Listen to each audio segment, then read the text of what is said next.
Good evening. This is Caroline. Welcome back to Mia Civics Center. Join us tonight for an inside look at our federal fighters. Always representing in the Capitol Arena are the congressional chambers, boxing with busy bills, fighting foes with furious filibusters. Expect terms like census, apportionment, gerrymandering, and term limits to fly around in the news and from the mouths of passionate politicians and their supporters, only to collide in our Friday night fight for federalism. A super heavyweight governmental knockdown where the fate of a nation is decided. Sorry, I got carried away. That was a lot. Today, we will confront that battle for better bills by breaking down the structure of Congress. Have your boxing gloves ready. Oh, sorry, I mean pens. Today, you should be able to explain the way in which Congress is organized and apportioned, list the requirements for selection, and evaluate congressional term limits. And be sure to open up the PDF to find out how a bill becomes a law.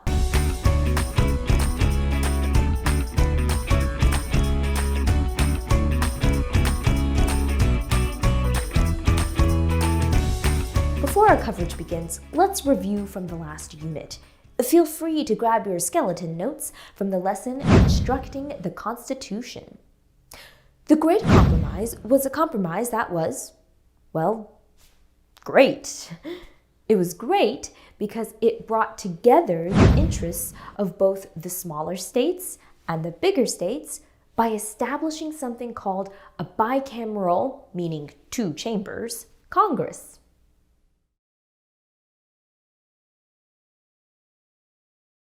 Congress is divided into two chambers.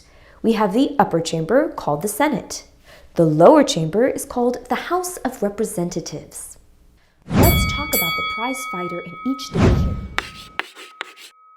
Technically, the vice president presides over the Senate. However, in the vice president's absence, the president pro tempore will do this.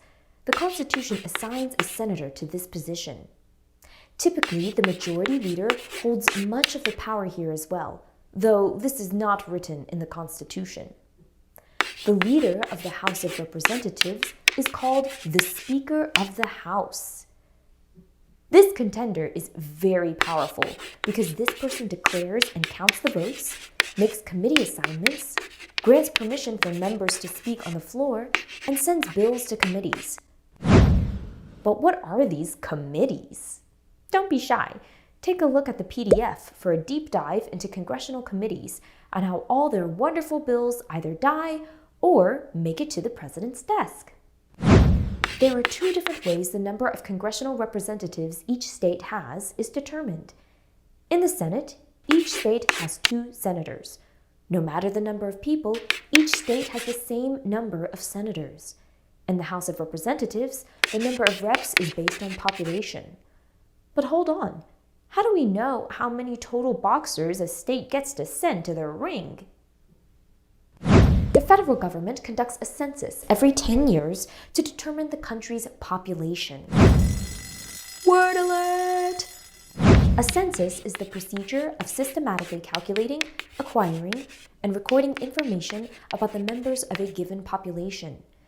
Using the data from the census, each state legislature redraws the maps into what are called districts. If a state's population has grown, it gets more representatives in the House. If a state has less people, it gets less representatives in the House. This is called apportionment. Pretty simple, but this is where gerrymandering and many landmark cases come up. Look, you may be thinking that I made the word gerrymandering up, but jot it down. It's going to be important later in the second half of the course. Let's see if you got it with this Show What You Know. To explain the way in which Congress is organized and apportioned, create a tree map by answering the following questions. What are the houses of Congress? Who leads each congressional body? How many representatives does each state have in the upper house? What determines apportionment in the lower house? Take a look at the PDF to see if your map matches mine.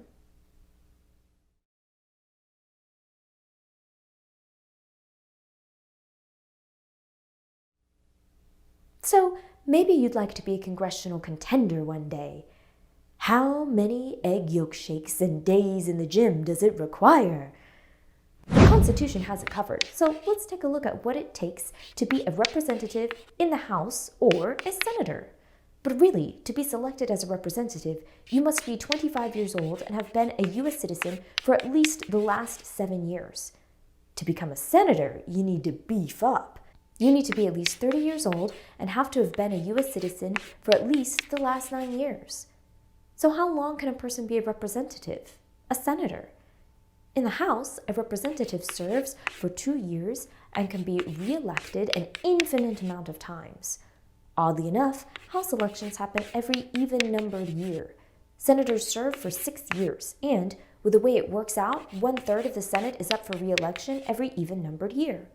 Oh yeah, and there are no term limits for senators either. They can be in there forever. Time for you to tell me what it takes to step into the ring. Time to show what you know.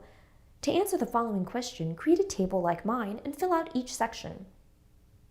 What are the requirements to hold office for each body of Congress? What are the term lengths in Congress? What are the term limits?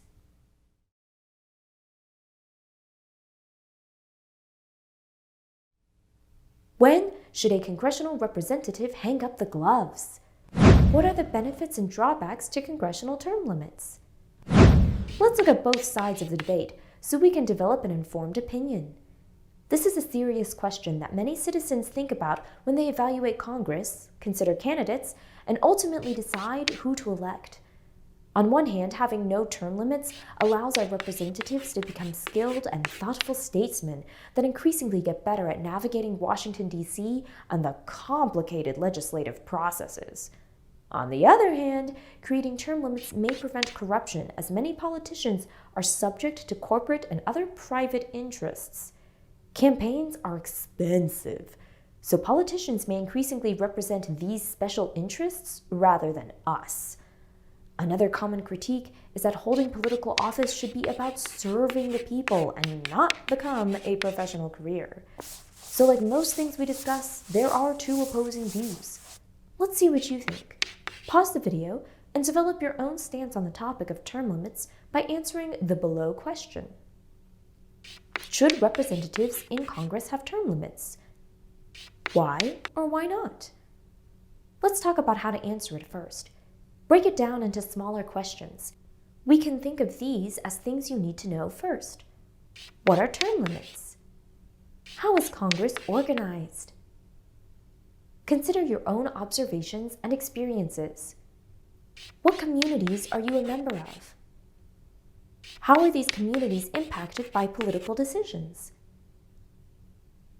Consider different viewpoints discussed in this section. Use these as evidence to support your response.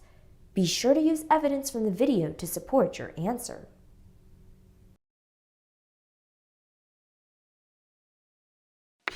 Each state has equal representation in the Senate, but in the House of Representatives it is based on population.